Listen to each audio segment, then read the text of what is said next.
मंगलाचरण।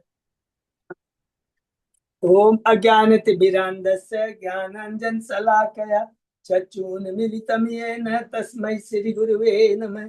श्री चैतन्य मनोभीष्टं स्थापितं येन भूतले स्वयं रूप कदा मह्यं ददाति स्वपदान्तिकं। वन्देऽहं श्री गुरु श्री युगपद कमलं श्री गुरु वैष्णवांच च श्री रूपं साग्रजातं सहगण रघुनाथं वितं तं सजीवं स्वाद्वैतं सावधूतं परिजन सहितं कृष्ण चैतन्य देवं श्री राधा कृष्ण पादान सहगण ललिता श्री विशाखा वितांत च। नम ओम विष्णु पादाय कृष्ण पृष्ठाय भूतले श्रीमते भक्ति वेदांत स्वामिन इति नामने। नमस्ते सारस्वती देवे गौरवाणी प्रचारिणे निर्विशेषा शून्यवादी पाश्चात्य देशतारिणे। वांछा कल्पतरुभ्यश्च कृपा सिन्धुभ्येव च पतितानां पावनेभ्यो वैष्णवेभ्यो नमो नमः। नमो महावदान्याय कृष्ण प्रेम प्रदायते कृष्णाय कृष्ण चैतन्य नामने गौरत्विषे नमः। हे कृष्ण करुणा सिंधु दीन बंधु जगतपते गोपेश गोपिका कांत राधा कांत नमस्तुते। तप्त कांचन गौरांगी राधे बिंदाबनेश्वरी वृषभानुसुते देवी प्रणमामि हरिप्रिये। नीलांचल निवासाय नित्याय परमात्मने बलभद्र सुभद्रायां जगन्नाथाय ते नमः। जय श्री कृष्ण चैतन्य प्रभु नित्यानंद श्री अद्वैत गदाधर श्रीवासादि गौर भक्त बिंद मुखम करोति वाचालम पंगु लंघयति यत्कृपातमहं वन्दे श्री गुरुं दीनतारिणं परमानंद माधवम श्री चैतन्येश्वरम। हरे कृष्ण कृष्ण कृष्ण हरे हरे हरे राम राम राम हरे हरे। श्री श्री मंगलाचरण की जय, शिला प्रभुपाद की जय। हरे कृष्णा। आज के इस भगवत चर्चा में सभी भक्तों का हार्दिक स्वागत है। सभी भक्तों के चरणों में मेरा सादर दंडवत प्रणाम है। राधा माधव राधा गोविंद परम वैष्णव गुरु आचार्यों की असीम कृपा से हम सब भक्त मिल करके श्रीमद् भागवतम के ऊपर चर्चा कर पा रहे हैं। कैंटो 10 के 87 अध्याय की आज समाप्ति के ऊपर में हम लोग हैं। उसके पहले हम लोगों ने जो 86 अध्याय कंप्लीट किया, बहुत संक्षेप में दोहराते 4 भागों में हमने चर्चा की है। प्रथम 10 अध्याय है भगवान के गोकुल की लीला है। 3.5 साल तक भगवान रहते हैं, जिसके अंदर में भगवान का प्राकट्य है। भगवान का नंद बाबा का जो उत्सव नंदोत्सव बनाते हैं। भगवान का नामकरण कौन से अध्याय 8 के अंदर कौन करते? गर्ग मुनि करते हैं। और भगवान ने लीला की है, कहाँ से शुरू किया? पुतना बध से। पुतना बध, उसके बाद में सट का सूर, उसके बाद में 3 आवर, और उसके बाद में भगवान ने बहुत सुंदर लीला की है, जो दिव्य लीला है, जो दामोदर महीने में हमेशा हम लोग करते हैं, वो है दामोदर लीला। और उसके बाद में यमला अर्जुनों का उद्धार। 11 अध्याय से लेकर करके 37 अध्याय तक भगवान की वृंदावन की लीला है, जो शुरू होती अघासुर के वध से लेकर। भगवान क्या है? बछड़ा। अभी भगवान को कौन सी लीला मिली? बछड़ा चराने की लीला मिली हुई है। अघासुर का वध करते हैं। ब्रह्म विमोहन लीला, जिसमें ब्रह्मा जी भ्रमित होते हैं, और उसके बाद में ब्रह्मा जी तुरंत उसके बाद में ब्रह्मा जी की 14 अध्याय में स्तुति है, बहुत सुंदर है। भगवान ने किस प्रकार कालिया नाग के ऊपर में कृपा किया है। कालिया नाग की पत्नियों की जो प्रार्थना है बहुत दिव्य है। कहती है कि जितने गलत कार्य करने से सर्प योनि मिलती है, और आपने कैसे उद्धार किया? ऐसे नहीं, उसके मस्तिष्क पर हजारों फन है, उस पर अपने चरण रखे। भगवान के चरण पड़े। देखिए भगवान की कितने, तो जो ग्लोरिफिकेशन करती है नाग पत्नियां, कितना दिव्य बात कहती है, क्या ज्ञान उनके। और उसके बाद में हम लोगों ने देखा है गोपिया भगवान की बंसी की बीरू की बहुत सुंदर गुणगान करती है। 21वें अध्याय में 23 से लेकर कर करके या 24 अध्याय से लेकर 27 अध्याय तक हम लोगों ने गोवर्धन लीला के बारे में सुना। 23वें अध्याय में ब्राह्मण पत्नियों के बारे में पढ़ा, बहुत सुंदर है। 29 से 33 अध्याय के अंदर में गोपियों की दिव्य भक्ति के बारे में पढ़ा। 36 अध्याय में किस प्रकार श्याम कुंड राधा कुंड प्रकट होते हैं उसके बारे में पढ़ा, अरिष्टासुर। 38 अध्याय में कंस अक्रूर को भेजता है, और यहाँ से शुरू होने जा रही है कि मथुरा की लीला, अक्रूर आते हैं, कृष्ण बलराम को लेके जाते हैं। 39 अध्याय में अक्रूर की बहुत सुंदर स्तुति है, वंदना है। 41 अध्याय में भगवान पहुंच जाते हैं मथुरा। 42 अध्याय में हमने देखा यज्ञ धनुष तोड़ते हैं। 43 अध्याय में हाथी का वध करते हैं। 44 अध्याय में कंस का वध करते हैं। 45 अध्याय में भगवान चले जाते हैं सांदीपुरी मुनि के आश्रम में, और 64 दिनों में 34 कलाएं सीखते हैं। 46 47 अध्याय में बहुत सुंदर है, भ्रमर गीत है। कैसे है, जब उद्धव जी जाते हैं, किसके कहने पर, भगवान के कहने पर वृंदावन जाते हैं भगवान का संदेश देते हैं। लेकिन जो दिव्य भक्ति प्रस्तुत करती है, भक्ति उद्धव जी भी कहते हैं कि मेरा जन्म यदि हो तो वृंदावन में जन्म। तो वृंदावन में जन्म बहुत दुर्लभ है। ये बहुत कल हम लोग चर्चा कर रहे थे। 49 अध्याय में हस्तिनापुर जाते हैं अक्रूर। 50वें अध्याय में जरासंध का आक्रमण है 17 बार मथुरा के ऊपर में। 18वीं बार भगवान रणछोड़ की लीला करते हैं।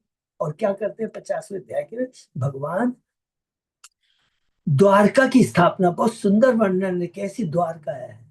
और अब भगवान द्वारका जाने वाले हैं, लेकिन उसके पहले मुचकुंद की लीला है। भगवान काल यवन और मुचकुंद पर कृपा करते हैं। 52 अध्याय से शुरू हो जाता है द्वारका की लीला। शुरू होती है माता रुक्मणी से। 52 53 54 3 अध्याय बहुत इंपॉर्टेंट है।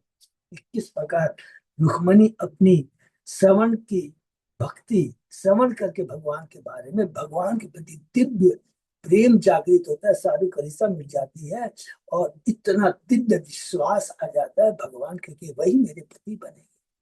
देखिए भक्ति में बहुत शक्ति होती है। भक्ति की शक्ति के सामने भगवान झुक जाते हैं। भगवान केवल की कृपा जागृत हो जाते हैं उनकी भक्ति की शक्ति के ऊपर।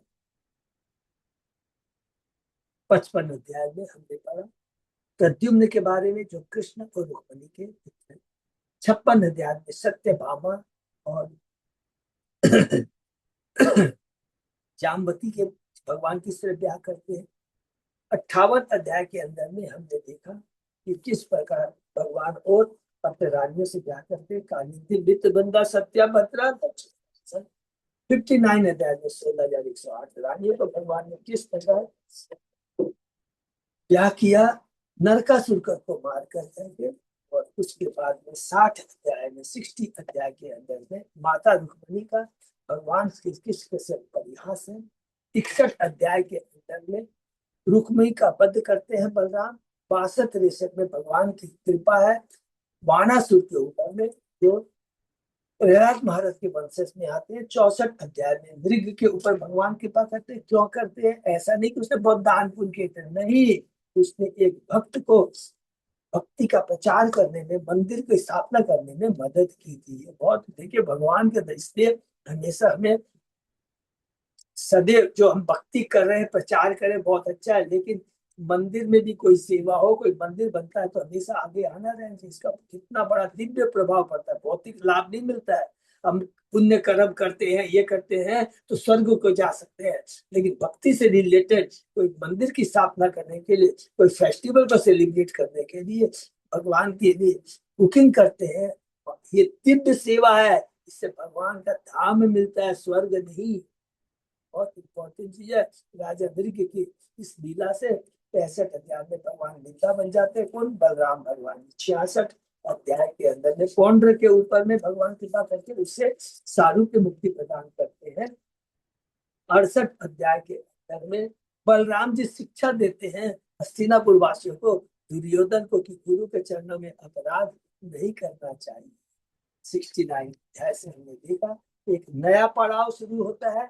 यहाँ नारद जी अब जाते हैं द्वारका। वो बहुत सुंदर भूमिका है। और किस प्रकार वो भगवान के महिमा का, भगवान के ऐश्वर्य का वर्णन करते हैं। गुरु का काम ही है सदगुरु। सदगुरु किसको कहते हैं, प्रामाणिक गुरु। प्रामाणिक गुरु कौन है, जिसने कृष्ण से सुना है।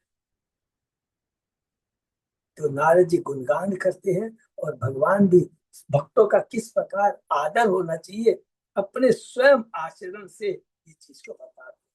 70 अध्याय में ये पढ़ा कि किस प्रकार भगवान उद्धव को कहते हैं, ठीक है तुम जैसा कहोगे हम वैसा ही करेंगे। सबसे पहले जरासंध को मुक्ति प्रदान करेंगे, उसके बाद में हम लोग राष्ट्रीय यज्ञ संपन्न कराएंगे।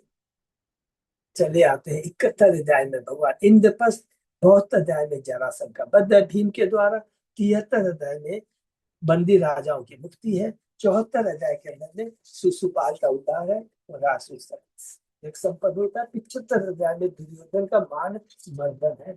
73 77 अध्याय के अंदर सालवा का वध करते हैं। 78 अध्याय के अंदर दंतवक विदुरथ का वध करते हैं।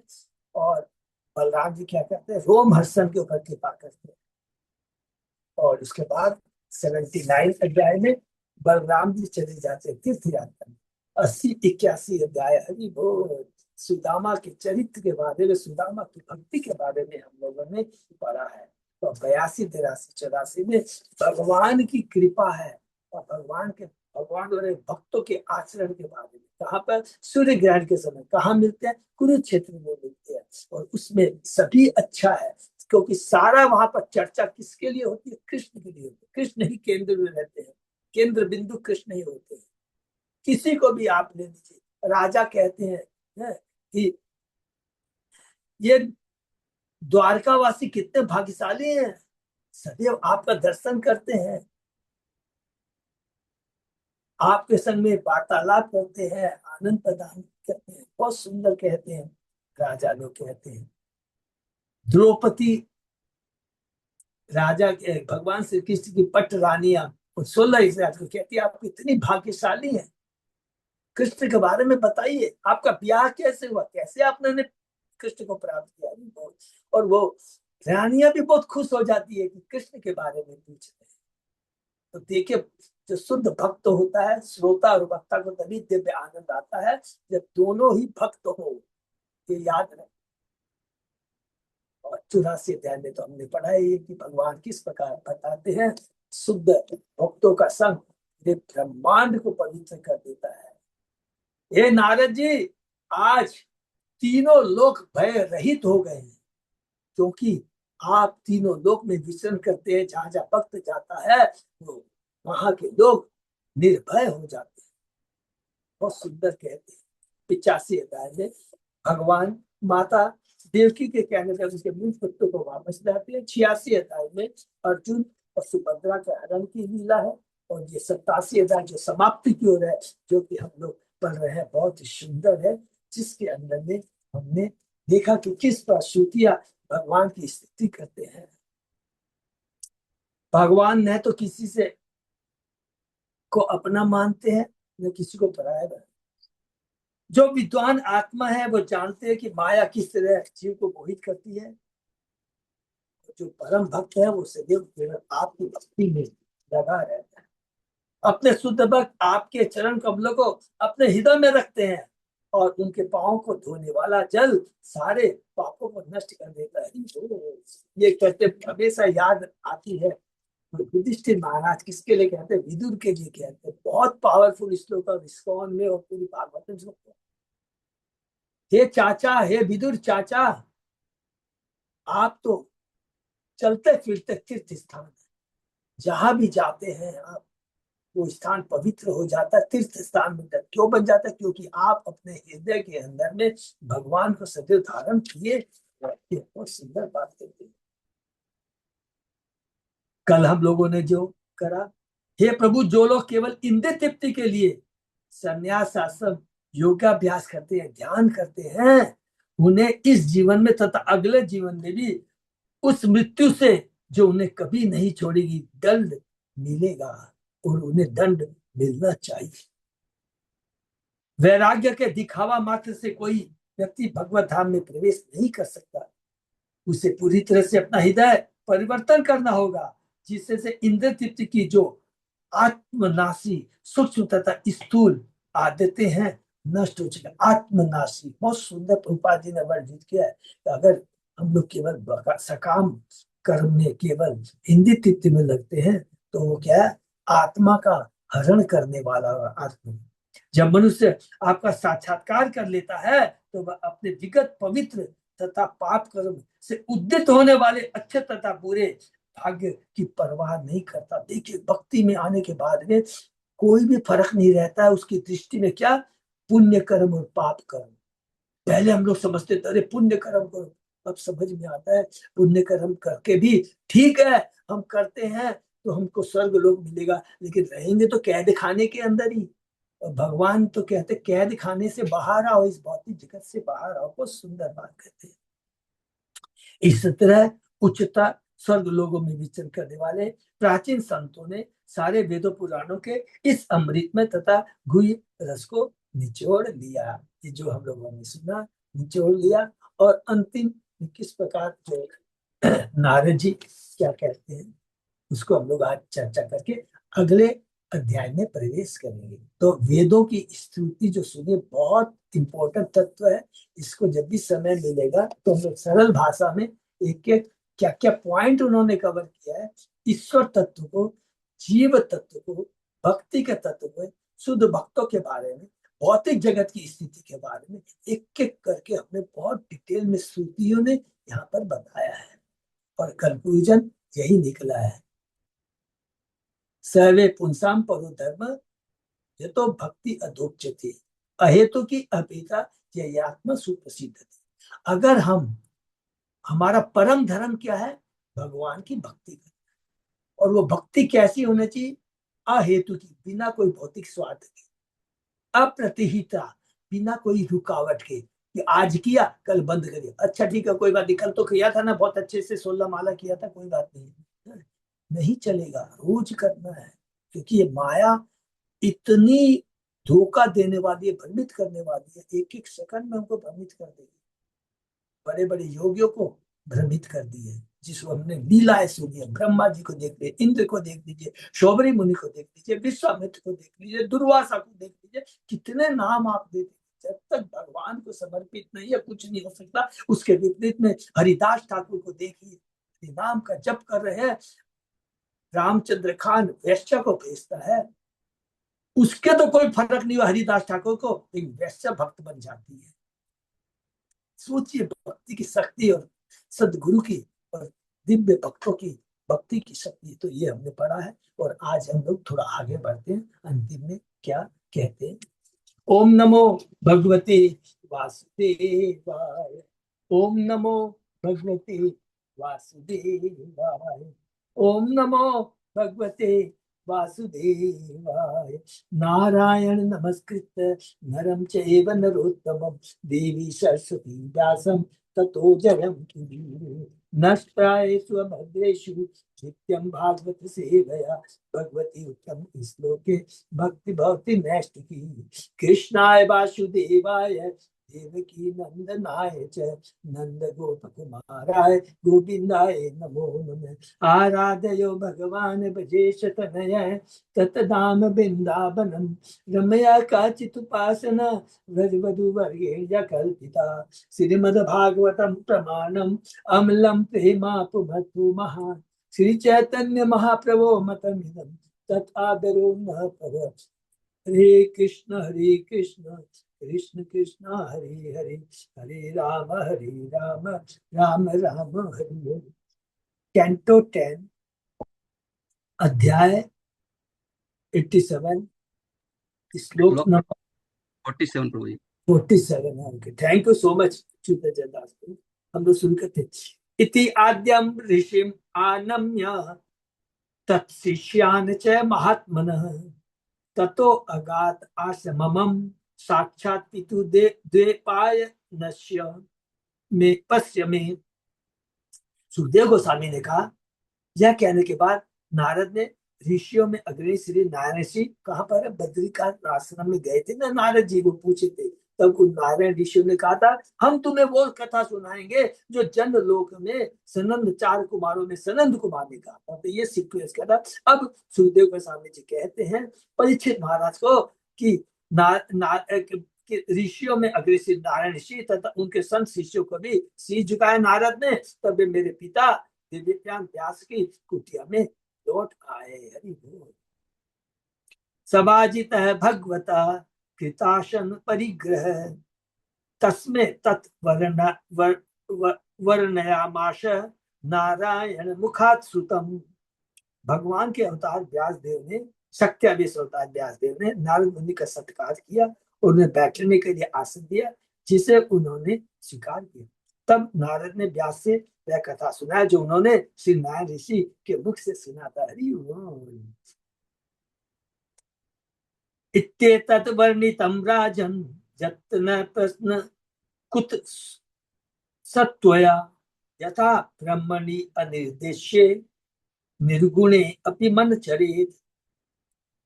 हे राजन, इस प्रकार मैं तुम्हारे उस प्रश्न का उत्तर दे चुका हूं जो इस विषय में तुमने मुझसे पूछा था कि मन उस भ्रम तक कैसे पहुंचता है जो भौतिक शब्दों द्वारा वर्णनीय नहीं है, केवल आध्यात्मिक शब्दों द्वारा ही वर्णनीय है और भौतिक गुणों से रहित है। भगवान सीधा, भगवान ब्रह्म, भगवान का धाम, भगवान के भक्त सब दिव्य है। यो अश्य उत्प्रेक्षक आदि मध्य निधने यो अव्यक्त जीवेश्वरे यशिष्टवोदम अनुप्रविश ऋषिना चक्रे पुर शांतिता यम संपद्य जहाति अजाम अनुशयी शुक्त कुलायम यथा तम केवल निरस्त योनिम अभयम ध्यायेत अजब अजस्रम हरिम। वह ही स्वामी है जो इस ब्रह्मांड की निरंतर निगरानी करता है, जो इसके प्रकट होने के पूर्व था, उसके बीच में था, उसके बाद भी विद्यमान रहता है। चतुश्लोकी जो भागवतम का जो पहला है क्वेश्चन जो ब्रह्मा जी का कि आपके भौतिक और आध्यात्मिक रूपों के बारे में बताइए, तब भगवान विष्णु जवाब देते हैं कि मैं सृष्टि के पहले भी था, मैं सृष्टि करता हूँ, उसकी सृष्टि के बाद भी मैं विद्यमान रहता हूँ। वह अव्यक्त भौतिक प्रकृति था आत्मा दोनों का स्वामी है। इस सृष्टि को उत्पन्न करके वह उसके भीतर प्रवेश कर जाता है और प्रत्येक जीव के साथ में रहता है, प्रवेश कर जाता है गर्भोदक्षाई के रूप में और प्रत्येक जीव के साथ रहता है क्षीरोदक्षाई विष्णु के रूप में, परमात्मा के रूप में। वहां पर वह भौतिक देव की सृष्टि करता है और फिर उनके नियामक के रूप में रहने लगता है। उनकी शरण में जाकर मनुष्य माया के आलिंगन से बच सकता है। कंडीशन यही है कि अगर वो उनकी भक्ति करे। जिसका स्वप्न देख रहा व्यक्ति अपने शरीर को भूल जाता है। जो व्यक्ति भय से मुक्ति चाहता है उसे चाहिए कि उस भगवान हरि का निरंतर ध्यान धरे, जो सदैव सिद्ध अवस्था में रहता है और कभी भी भौतिक जन्म नहीं लेता। भगवान अजन्मा है। बहुत सुंदर यहाँ पर बताते हैं सुखदेव गोस्वामी जी राजा परीक्षित को। जीवात्मा की सृष्टि करते हैं तो भगवान सुप्त ब्रह्मांड पर दृष्टि डालकर उनकी सारी व्यवस्थाएं पूरी करते हैं। वह उन जीवों को जो सकाम कर्मी है, भौतिक कार्य में सफलता पाने के लिए आवश्यक बुद्धि इंद्रिया प्रदान करते हैं। जो दिव्य ज्ञान की खोज करते हैं उन्हें वे वह बुद्धि प्रदान करते हैं, जिससे वे ईश्वर के आध्यात्मिक देव में लीन होकर मोक्ष प्राप्त करते हैं। अर्थात जो सकाम कर्म करते हैं कर्मी और दूसरा हो गया ज्ञानी, जो ब्रह्म ज्योति में भी होना चाहते हैं तो उनको उसी व्यवस्था करते हैं। जो इसी भौतिक जगत में भोगना चाहते हैं भगवान उसके लिए वैसी व्यवस्था करते हैं। और भक्तों को तो वे ये समझ देते हैं जिससे उन्हें शुद्ध भगवत भक्ति प्राप्त हो। हरि बोल। तो कर्मी, ज्ञानी और भक्त, इन विविध सुविधाओं की व्यवस्था करने के लिए भगवान प्रकृति को प्रेरित करते हैं कि वे ब्रह्मांड के विकास का कार्य प्रारंभ करें। इस पर भगवान सृष्टि के निमित्त कारण है, वे उसके उपादान कारण भी है, क्योंकि प्रत्येक वस्तु उन्हीं से उद्भूत होती है। अर्थात अल्टीमेट कारण भगवान है और वे ही अकेले ऐसे हैं जो सृजित जगत के पूर्व, बीच में भी और अंत में भी सदा वर्तमान रहते हैं। चतुश्लोकी भागवतम में भगवान है स्वयं कहते हैं अहमेव आसम एव अग्रे न अन्यत सब असत परम पश्चात अहम यते यत तत् च यो अवशिष्यते सो अस्मि अहम। बहुत सुंदर है। मैं ही वह भगवान हूं जो सृष्टि के पूर्व था, जब मेरे सिवा और कुछ भी नहीं था, न ही सृष्टि के कारण से प्रकृति ही थी। इस समय तो तुम देखते हो वह भी मैं भगवान ही, और पहले के बाद जो कुछ शेष रहेगा वह भी मैं भगवान ही हूँ। आदि माया तथा जीवात्मा क्रमशः सृष्टि के उपादान तथा निमित्त कारण कहा जा सकता है, किंतु भगवान अंततः उन्हीं दोनों के उद्गम है, अल्टीमेट कारण भगवान ही है। जब तक जीवात्मा भगवान की दया को स्वीकार नहीं करता, वह अनुसयी माया के आलिंगन में असहाय की तरह बंधा हुआ है। हरि बोल। जब वह भगवान की पूजा करने लगता है, भगवान के शरण में चला जाता है, तो वह भिन्न अर्थ में अनुसयी रहता है। भगवान के चरण को प्रणाम करने के लिए दंड की तरह गिरा हुआ रहता है। हरि बोल। इस समर्पण से आत्मा अपने मोह को, देखिए, इस समर्पण से आत्मा अपने मोह को आसानी से उतार फेंकता है। अदरवाइज कोई रास्ता नहीं, केवल भगवान के शुद्ध भक्तों की शरण में जाकर के भगवान की शरण की प्राप्ति, चरणाबद्ध की यदि चरणों में अपने पे को समर्पण करते हैं, तो मोह, ये भौतिक माया है, तुरंत ही उससे हम लोग मुक्त हो जाते हैं। जैसे ही महामाया देखती है कि ये कृष्ण के चरणों, मेरे बॉस के चरणों में चला गया है, उसकी ताकत नहीं है जो हमको बांध कर रख सके। यद्यपि मुक्त आत्मा अभी भी भौतिक शरीर में रहता प्रतीत होता है, ये बहुत इंपॉर्टेंट है, प्रतीत होता है, किंतु उसके उसका संबंध बाहरी देह का ही रहता है। वह उसके उससे भी कम ध्यान देता है जितना कि सोया हुआ व्यक्ति स्वप्न में खोए रहने से अपने शरीर के प्रति देता है। वो हम जब सपने में रहते हैं, हमको कोई चीज का ख्याल नहीं रहता, उसी प्रकार इस भौतिक जगत में रहते हैं। शरीर है, शरीर की सूध नहीं रहती है, क्योंकि सब भगवान की सेवा में लगे, अर्थात भौतिक जगत में रहते हुए भी वो आध्यात्मिक जगत में रहता है। इसका ये मतलब हुआ। बहुत सुंदर ये प्रभुपाद जी का यहाँ पर तात्पर्य है। मनुष्य अपने भौतिक शरीर से अपनी झूठी पहचान करना छोड़ने से अज्ञान का परित्याग करता है। बोल, कभी कभी इस अवस्था को प्राप्त करने में कई जन्मों तक कठोर प्रयास करना पड़ सकता है, किंतु किसी किसी के साथ भगवान अपनी विशेष कृपा दिखा सकते हैं, और ऐसा करते समय वे इसकी परवाह नहीं करते कि उस जीवात्मा ने नियमित अभ्यास से कितना पुण्य संचित किया है।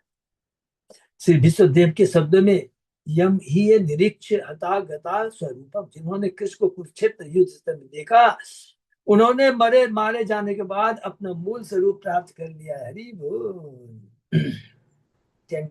भीष्म जो कहते हैं ना, भगवान भीष्म, युधिष्ठिर बहुत दुखी हो जाता है, मेरे चलते इतने लोग मारे गए, ये हुआ ये हुआ। भीष्म भगवान कहता है, तेरे सामने जो खड़ा है ये सब इसी की करनी है, ये काल है, यही साक्षात भगवान है, जिसको तुम अपना भाई समझते हो, जिसको अर्जुन सारथी समझता है, ये साक्षात भगवान।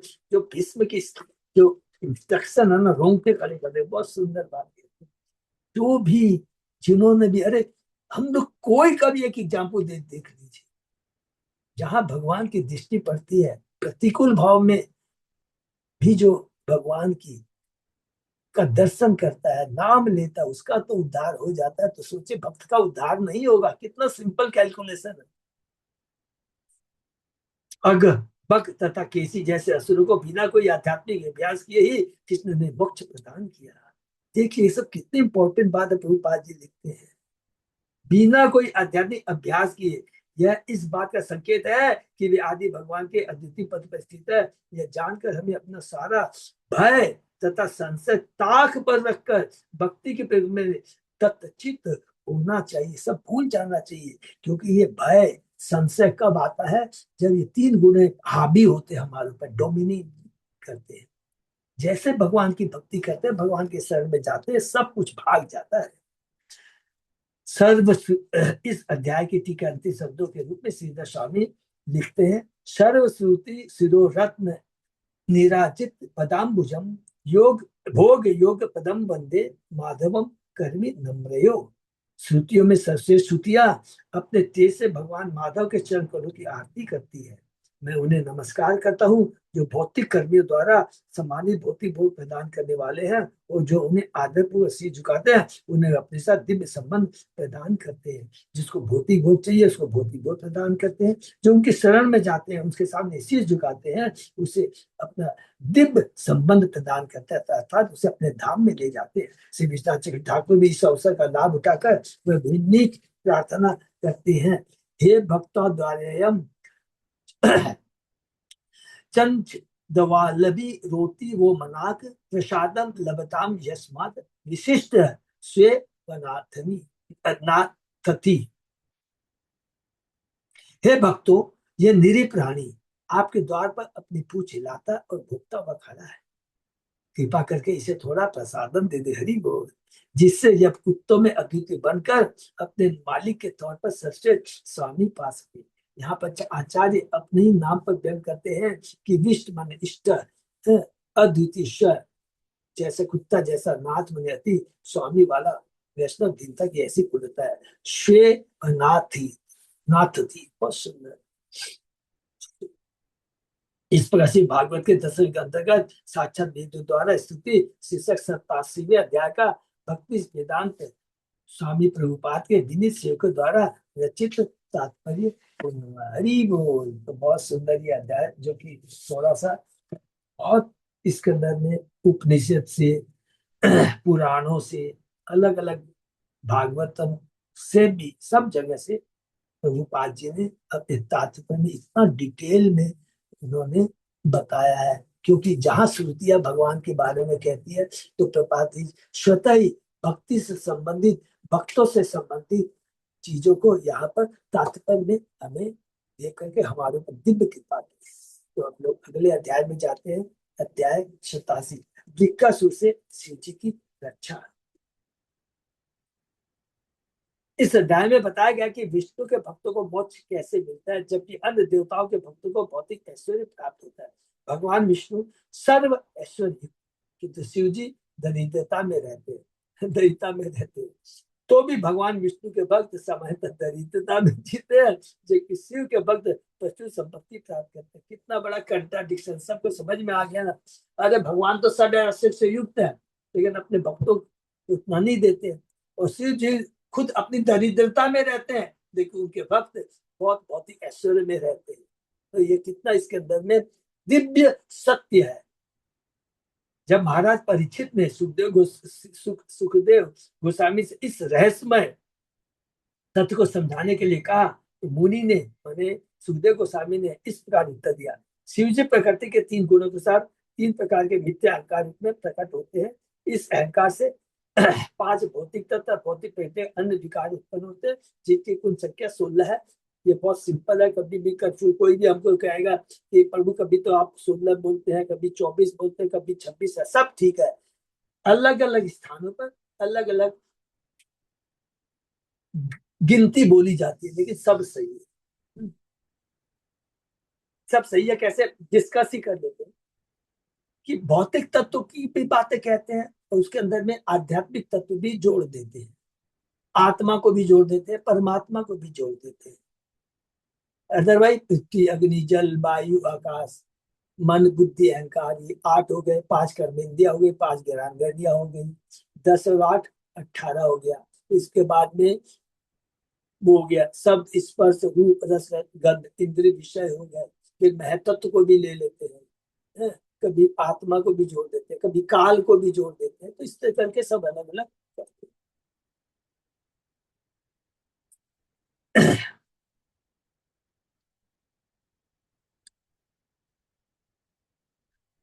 जब शिव जी का भक्त इन तत्वों में से किसी एक में उनकी पूजा करता है, तो भक्त को उसी तत्व से संगत भोग ऐश्वर्य प्राप्त होते हैं। किंतु श्री हरि प्रकृति के गुणों से अतीत, हरि बोल, लेकिन भगवान 3 गुणों से ऊपर है, अतः उनके भक्त भी दिव्य बन जाते हैं।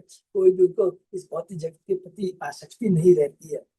अश्वमेघ यज्ञ की समाप्ति कर पर राजा युधिष्ठिर ने यही प्रश्न भगवान श्री कृष्ण से पूछा था, तो उन्होंने उत्तर दिया था, जब मैं किसी पर विशेष कृपा करता हूँ, तब मैं धीरे धीरे उसको उसकी संपत्ति से वंचित कर देता हूँ। तब उस दरिद्र व्यक्ति के बच्चे पत्नी संबंधी उसे छोड़ देते हैं। गरीब हो, बोलता हमारे लिए, हमारा धन, हमारा ये पूरा परिवार, ये पूरा देश समाज हमारा सम्मान क्यों करता है? क्योंकि मेरा सम्मान नहीं करता है, मेरी लक्ष्मी, मेरे धन का सम्मान करता है। जब भगवान छीन लेते हैं, तो सब लोग भी मुझे छोड़ के चले जाते हैं। गरीब हो, जब अपने परिवार का समर्थन पाने के लिए फिर से संपत्ति प्राप्त करने का प्रयास करता है, तो मैं उस पर दया करके उसे हताश कर देता हूँ, जिससे वह सकाम स्वयं से मुख मोड़ लेता है और मेरे भक्तों को मित्र बनाता है। उस समय मैं उस पर असाधारण असाधारण दया दिखाता हूँ। असाधारण असाधारण माने बहुत दिव्य, जो स्पेशल है। तब वह भौतिक जीवन के बंधन से छुटकर भगवत वैकुंठ को प्राप्त करता है। ये है असाधारण दया, भगवान की भक्तों के ऊपर। ब्रह्मा विष्णु तथा शिव से हर एक वर दे सकते हैं या वरों को देने से इनकार कर सकते हैं, किंतु ब्रह्मा तथा शिव जल्दी प्रसन्न या क्रुद्ध होते हैं, जबकि विष्णु ऐसे नहीं है। इस प्रसंग में वैदिक भाग्यों में लिखित कथा मिलती है। अब वो कथा सुनाते हैं सुखदेव गोस्वामी जी परीक्षित महाराज को। एक बार वृकासुर ने नारद जी से पूछा कौन सा देवता जल्दी प्रसन्न हो जाता है। तो नारद जी बहुत दूरदर्शी है, बहुत इंटेलिजेंट है। तो नारद जी ने उत्तर दिया कि शिव जी। अतः वृकासुर केदारनाथ नामक तीर्थ स्थान पर गया और अग्नि में अपने मांस के टुकड़ों की आहुतियां देकर शिव जी की पूजा करने लगा, किंतु शिव जी प्रकट नहीं हुए। अतः उसने अपना सिर काटकर आत्महत्या करने का निश्चय किया। उसी क्षण यज्ञ अग्नि से शिव जी प्रकट हुए और उसे मन वांछित वर देने को सहमत होकर ऐसा करने से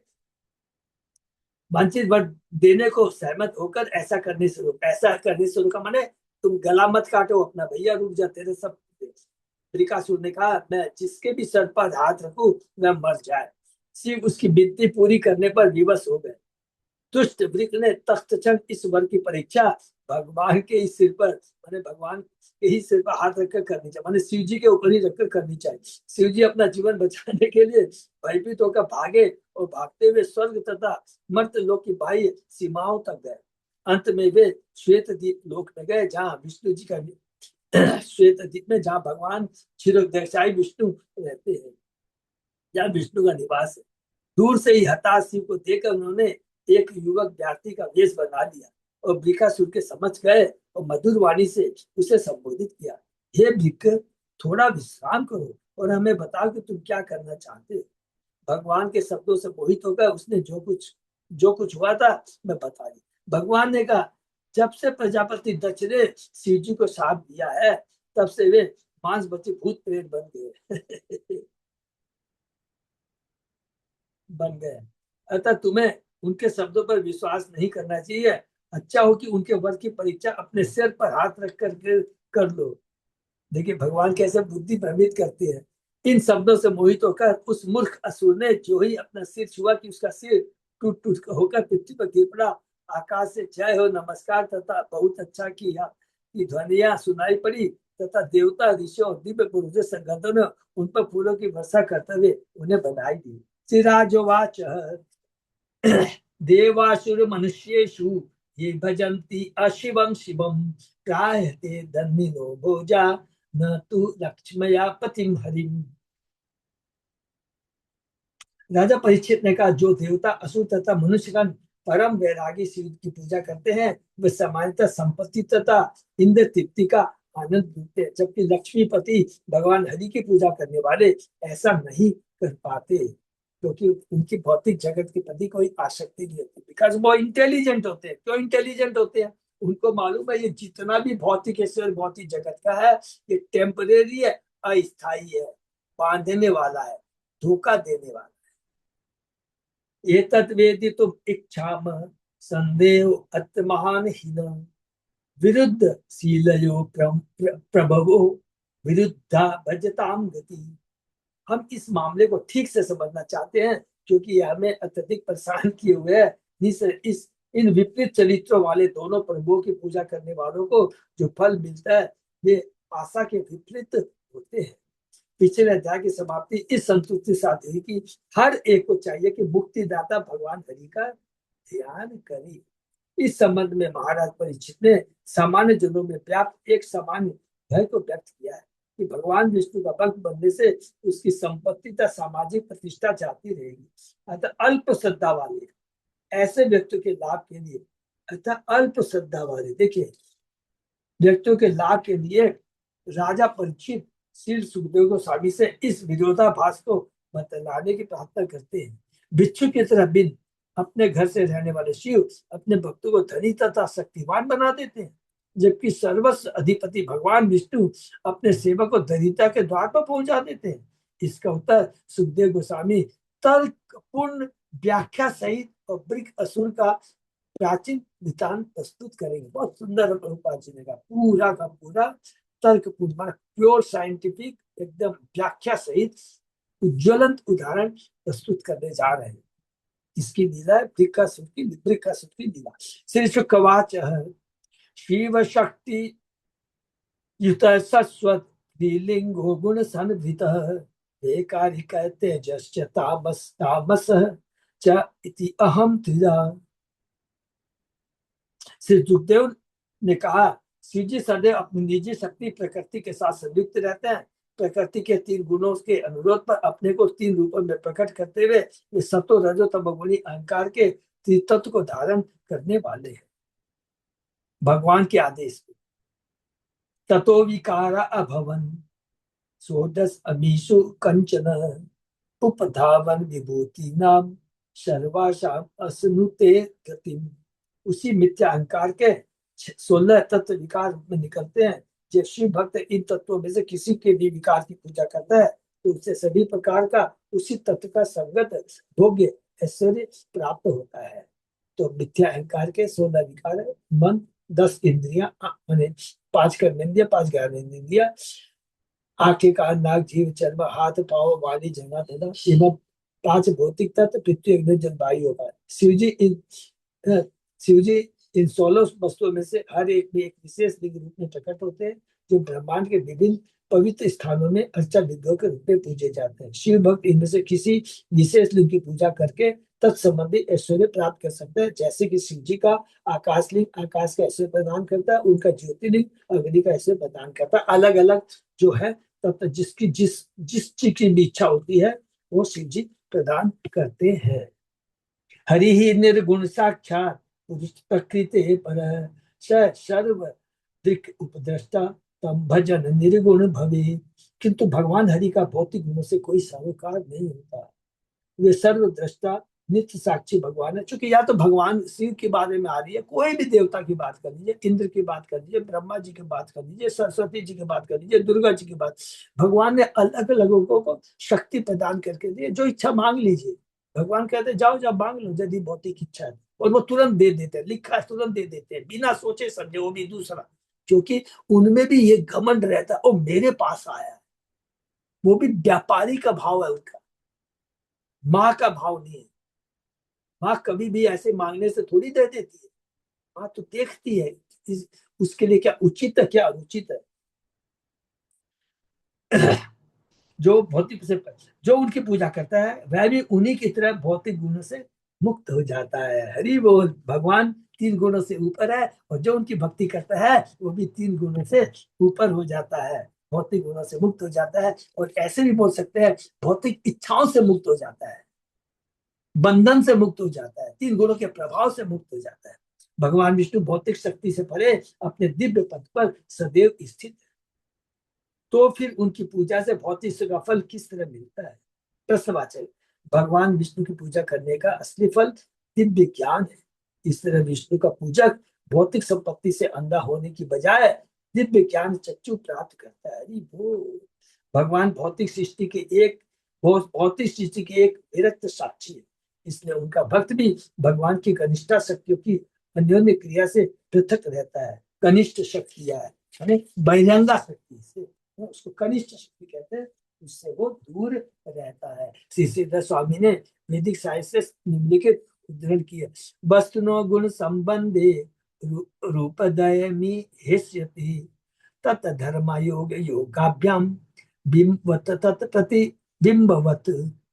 जब परम सत्य प्रकृति के 3 गुणों से रहता है तो भगवान इस जगत में 2 विभिन्न प्रकार के रूप धारण करते हैं जिनका आधार इस बात पर होता है कि उनके दिव्य गुण प्रकट है अथवा नहीं। इस तरह ये प्रतिबिंब और फिर उसके भी प्रतिबिंब की तरह कार्य करते हैं। मैंने भगवान 3 गुणों से अपने सदैव अपने दिव्य पथ में रहते हैं, माने अपने दिव्य धाम में रहते हैं। और उनका जो शरीर है वो दिव्य रहता है, माने आध्यात्मिक रहता है। उनकी बहुत सारी शक्तियां है, उन शक्तियों को वो प्रकट करते हैं। बहिरंगा शक्ति है जो भौतिक जगत का निर्माण करने में मदद करती है। अंतरंगा शक्ति योग माया भगवान की लीलाओं में मदद करती है। आध्यात्मिक जिंदगी किसका प्रकट है? अंतरंगा शक्ति का। भौतिक जगत किसका प्रकट है? बहिरंगा शक्ति। महामाया क्या करती है? हमें यहाँ पर नाचना चाहती है, और योग माया भगवान की लीलाओं में भगवान को मदद करती है। हरि बोल। गुणासत्वादय शांत घोर बुला स्वभावतः विष्णु ब्रह्म शिवानाम च गुण गुणयत गुण या मिटा हुआ है, गुणयत्री स्वरूपिणाम। सतो रजो तमोगुण जिनके स्वभाव क्रम से शांत उद्यत तथा मूर्ख है, सब विष्णु ब्रह्मा तथा शिव द्वारा नियंत्रित होते हैं। न अतिभेदो भवेत भेदो गुण धर्मेरी अंशतः सत्वश्य शांतया अनुजातु विष्णु विक्षेप मूढ़ते। विष्णु का शांत सत्वगुण उनके आदि आध्यात्मिक गुण से कुछ विशेष मात्रा में भिन्न नहीं होता, यद्यपि इस जगत में यह उनकी आंशिक अभिव्यक्ति होती है। इस प्रकार भगवान विष्णु का सत्वगुण कभी भी रजोगुण या मोह तमोगुण से कलुषित नहीं होता है। रजस रजस्तमो गुणाभ्याम तु भवेताम ब्रह्म रुद्रयो गुणो गुणो गुणोपमर्दतो भूयस्त दंसा नाम च भिन्नता। दूसरी और रजो तमो गुण से ब्रह्म तथा इंद्र के आदि आध्यात्मिक गुण छिप जाते हैं। इस तरह वे ये आध्यात्मिक गुण अंशतः पृथक भौतिक गुणों के रूप में प्रकट होते हैं। अतः समग्र सत्वस्य विष्णुर्मोक्षकरी मति अंशतो भूति हेतुश्च तथानंदमयी स्वतः। इससे समस्त सत्व के रूप भगवान विष्णु पर चेतना को कृद्धि करने से मुक्ति प्राप्त होगी। हरि बोल। ऐसी इस चेतना से उपचार के रूप में भौतिक सफलता भी उत्पन्न होते, किंतु इसकी सही प्रकृति शुद्ध आध्यात्मिक आनंद है। तो बहुत इंपॉर्टेंट चीज है कि जब से आध्यात्मिक हम पथ पे जाते हैं, भक्ति जब करते हैं, तो जो भी हमें जो भौतिक रिक्वायरमेंट वो स्वतः ही पूरी हो जाती है। उसके लिए अलग से प्रयास करने की दरकार नहीं है। भगवान कहते हैं अंशस्तार तम्येन ब्रह्मरुद्रादि सेविनाम विभूतयो भवन्तयेव सन्निर्मोक्षो अपि अपि अन्नन सतः। ब्रह्मा रुद्र तथा अन्य देवताओं के भक्त अपनी पूजा के गुण के साथ भौतिक ईश्वर की सीमित सफलता प्राप्त करते हैं। अंततः वे संभवतः पूर्ण मुक्ति के पात्र बन सकते हैं। यदि यही भाव श्रीमद् भागवत के इस कथन से ध्वनित होता है, श्रेयांसी तत्व खलु सत सतवतनो निर्णाम शिव। इन तीनों ब्रह्मा विष्णु तथा शिव में से सारे मनुष्य जन्म लाभ विष्णु से पा सकते हैं, जो सत्वगुण स्वरूप है। हरे कृष्णा प्रभु जी। हाँ माता जी। यहाँ ऊपर एक इधर ये बोल रहे हैं कि ब्रह्मा रुद्र ये अन्य देवताओं से भक्त अपनी पूजा के गुण के अनुसार भौतिक ऐश्वर्य यहाँ पा सकते हैं। फिर यहाँ पर बोल रहे हैं अंततः संपूर्ण पूर्ण मुक्ति के पात्र भी बन सकते हैं। हाँ। तो वो तो भौतिक इच्छा है, मतलब प्राप्त कर रहे हैं ना, तो फिर वो मुक्ति के पात्र कैसे बन रहे हैं? भगवान की भक्ति करके नहीं, यहाँ पर तो ये इन लोग से मांग रहे हैं ना, ब्रह्मा रुद्र देवताओं से अपनी इच्छा पूर्ति मांग रहे हैं ना, भौतिक इच्छा पूर्ति के मांग लिए। रहे, अंततः वे संभवतः पूर्ण मुक्ति के पात्र बन सकते हैं। मुक्ति के पात्र बनने का मतलब माता जी सिंपल समझ लीजिएगा, जैसे हम आपको पढ़े हैं, आप याद कीजिए, धर्म अर्थ काम मोक्ष। मोक्ष, हाँ। क्यों बोलते हैं मोक्ष, क्यों बोलते हैं? वो तो धर्म के हिसाब से अगर कोई चलेगा तब वो मोक्ष वो प्राप्त कर सिंपल चीज सकेगा। है। अगर आपको हाँ। कोई भी चीज चाहिए तरीके से अगर आप मांगते हैं तो सब आपको दे देते हैं, और अब तरीके से आप करेंगे। देखिए इसका प्रोसेस क्या होता है आपको बता देता हूँ। आपको कोई भी चीज चाहिए, सभ्य मनुष्य की तरह रहना चाहिए, तो भगवान ने सारी व्यवस्था की है, छीना झपटी नहीं करते। आपको जो भी चीज चाहिए भगवान कहते हैं मैंने ये व्यवस्था कर दी। धर्म, धर्म का मतलब है आदि देवताओं की पूजा किया। अर्थ, उनसे आपको धन मिला। उसके बाद में काम है अपनी अपनी इच्छा पूर्ति करी। करने के बाद में आप बोल देते अरे इस बहुत कुछ नहीं है, मैंने सब कुछ कर दिया, आनंद नहीं मिला, तब वो मोक्ष की इच्छा करते। मोक्ष की इच्छा करता है, तो इच्छा करता होता ही ऐसा। हाँ। आप किसी का ही देख लीजिए मोक्ष हाँ। की इच्छा करता, लेकिन मोक्ष का मतलब समझना पड़ेगा। दो तरह का मोक्ष है। आप उब गए तो आप ज्ञानी की तरह क्या करते हैं कि कोई काम नहीं करेंगे, अब मेरी सारी आसक्ति खत्म हो गई, अब आप चिंतन करना शुरू करेंगे, ज्ञान प्राप्त करना शुरू करेंगे, लेकिन भक्ति नहीं करते तो आपको क्या मिलेगा? मोक्ष मिल जाएगा। लेकिन कौन सा मोक्ष मिलेगा? आपको ब्रह्म ज्योति में विलीन हो जाए। भगवान की ब्रह्म ज्योति में। भगवत धाम नहीं मिलेगा। लेकिन हाँ अगर हाँ। भक्ति करना है, भगवान के धाम जाना है, तो उनको भगवान की भक्ति करनी पड़ेगी। अल्प स्वल्प बहुत सिंपल है। इसमें हम्म शब्द कैसे भी कुछ भी लिखे रहे, कभी भी हमको कंफ्यूज नहीं होना। ये एक हमेशा आप याद रखें, एक ये पूरा हाँ तत्व यहाँ हम लोग जितने भी है, ये चीज को आप समझ लीजिएगा कि 3 मार्ग होते हैं, कर्मी, ज्ञानी और भक्ति। कर्मी है सकाम कर्म, कैसे भी कर्म कर ले, ज्यादा से ज्यादा स्वर्ग लोक तक जा सकते। ज्ञानी, जिनका कोई कर्म फल नहीं है, बहुत सब चीज को त्याग दिया है, कोई चीज की इच्छा नहीं रही है, ओह मैंने सब कुछ त्याग कर दिया है, तो भगवान कहते हैं भैया तूने त्याग तो दिया, लेकिन मेरे को तो नहीं पकड़ा है ना। तूने मेरे को हम्म। त्याग, तूने भौतिक चीजों को त्याग दिया, तो चलो तेरे को भौतिक जगत में नहीं भेजूंगा, लेकिन मैं अपने हाँ धाम भी तो नहीं बुला सकता ना। तूने तो भक्ति नहीं की, तो जा तू हाँ ब्रह्म ज्योति में चला जा। बहुत सिंपल है, कोई भी कंफ्यूजन। अगर भगवान के धाम जाना है तो भगवान की भक्ति करना पड़ेगा। हाँ, ज्ञानी करते करते बहुत भक्त बन जाते हैं, जिनको भगवान के भक्तों से मिल गए, तो वो भगवान के भक्त। ध्यान में हम लोग क्या करते हैं, यम, नियम, आसन, प्राणायाम, प्रत्याहार, ध्यान, धारणा, ध्यान और समाधि। ध्यान करते करते किस परमात्मा के ध्यान करें। आप बोलेंगे मैं तो परमात्मा का ध्यान कर रहा हूं, अरे ध्यान तो किया है लेकिन भक्ति नहीं किया। ध्यान भक्ति करना पड़ेगा भगवान की। यदि वो ध्यान हम्म। करते करते भगवान की भक्ति कर लेते हैं, तो समाधि में न जाकर के भक्ति में कर जाते हैं। अकाली ध्यान किया है, भगवान की भक्ति नहीं किया, तो उनकी भी वही गति होती है जो ज्ञानियों की गति है, वो भी ब्रह्म ज्योति में चले जाते हैं। बस हाँ, सिंपल। ठीक तो है ना। यहाँ पर उन्हीं के लिए बोला जा रहा है, क्योंकि ये लोग तो भक्ति नहीं कर रहे हैं, तो हाँ, इन लोग के लिए बोला जा रहा है। हाँ। बस।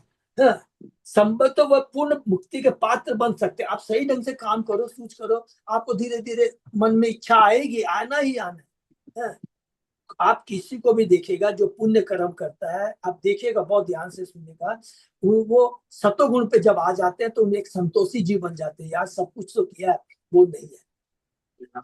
और सब परोपकार के, सब कुछ किए, तो केवल सतुगुणी बनने से आपको गोलोक धाम नहीं बनेगा। सतुगुणी एक माध्यम है जो भक्ति में आपको ला सकते। रजोगुणी तमोगुणी भक्ति में नहीं आता, आप याद नहीं रखिए। आएगा। हाँ हाँ। संतोष सतोगुण ही वाला भक्ति में आता है। आज हम लोग जो रजो तमोगुण वाला आ ही नहीं सकता है। नहीं सकता। ठीक है ना। हाँ हाँ। Thank you very much. निवृतेषु अश्वमेधेषु राजा युष्मत पितामह श्रृण्वन् भगवतो धर्मान अपृच्छत इदम अच्युतम। तुम्हारे बाबा राजा युधिष्ठिर ने अपना अश्वमेध यज्ञ पूरा कर लेने के बाद भगवान अच्युत से यही प्रश्न पूछा था। और जब वे भगवान से धर्म की व्याख्या सुन रहे थे, तो युधिष्ठिर महाराज ने 3 अश्वमेध ये कहते अलग से उसके बारे में। तो एक जब अश्वमेध खत्म हुआ था, तो उस समय युधिष्ठिर ने भगवान श्री कृष्ण से यह पूछा था। स आह भगवान तस्मे शुश्रसवे प्रभु निर्णाम निश्रेयस अर्थाय यो अवतीर्णो यदो कुले।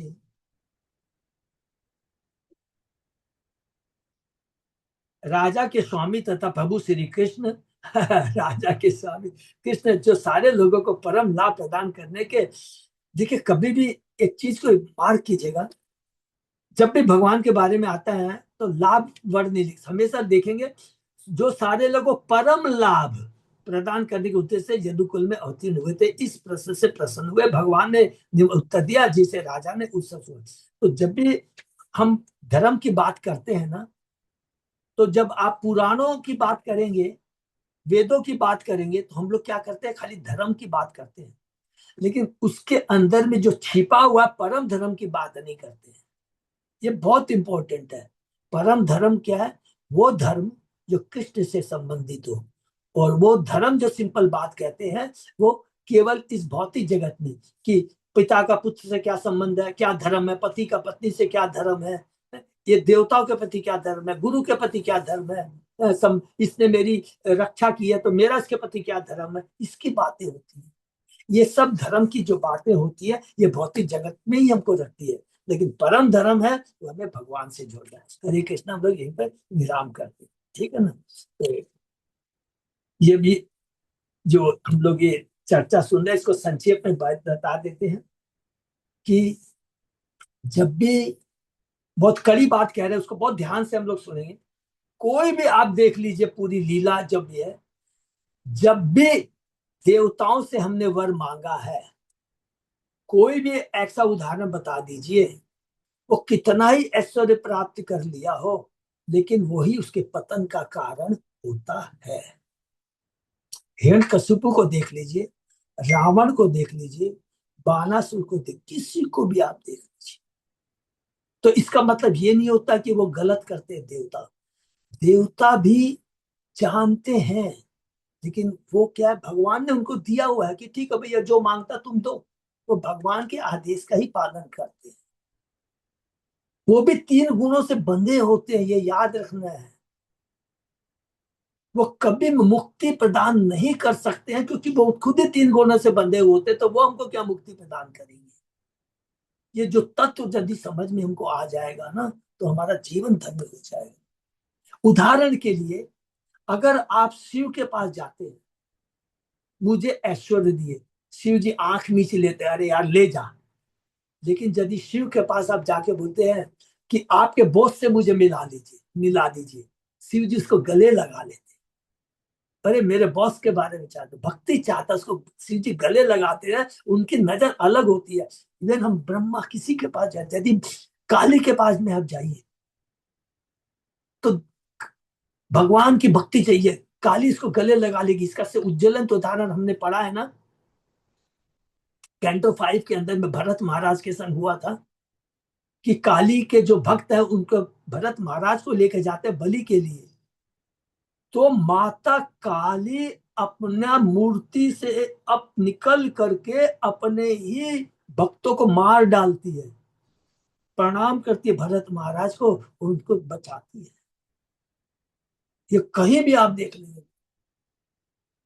प्रहलाद, आप देखिए, दूसरा दूसरा उदाहरण देता हूँ शेष करने के पहले में, जब कयादु को, जब हिरण्यकशिपु तपस्या करने के लिए गया था, देवता बोलते हैं बहुत अच्छा मौका मिल गया, क्या करते, कयादु को पकड़ लेते हैं, उनको मारने जाते हैं।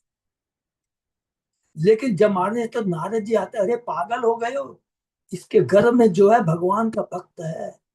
जैसे ही सारा इंद्र सुनता है भगवान का भक्त है, अरे छोड़ता तो है ही, लेकिन माता का युद्ध की परिक्रमा करता है। तब सोचिए, देवता भी जानते हैं कि जहां भगवान का भक्त होता है, देवता उनका बहुत सम्मान करते हैं। ठीक है ना, योगी का नहीं, भगवान अपने भक्त का करते हैं। भक्त का कभी अपमान नहीं करना चाहिए, ये बहुत इंपॉर्टेंट चीज है। भगवान हर बार इस चीज के हमको आगाह कर। ठीक है, हरे कृष्णा, विराम देते हैं। बहुत बहुत धन्यवाद सबको। अच्युत जय दास प्रभु। हाँ प्रभु। तो मेरे ख्याल से और तो कुछ है नहीं, अनाउंसमेंट है। हाँ प्रभु। तो हम लोग विराम देते हैं। सबको बहुत बहुत धन्यवाद। हम लोग अब तैयारी करना है किसके लिए, रथ यात्रा के लिए। हरि बोल। यही सबसे बड़ा उत्सव है, सबको है इसमें भाग देना है, सेवा करनी है। जिसको जो जो सेवा करनी है, अच्युत अजय दास प्रभु से आप लोग कॉन्टेक्ट कर लीजिए। हरे कृष्ण। ठीक है, सही भक्तों को बहुत बहुत धन्यवाद। सभी विराम दे।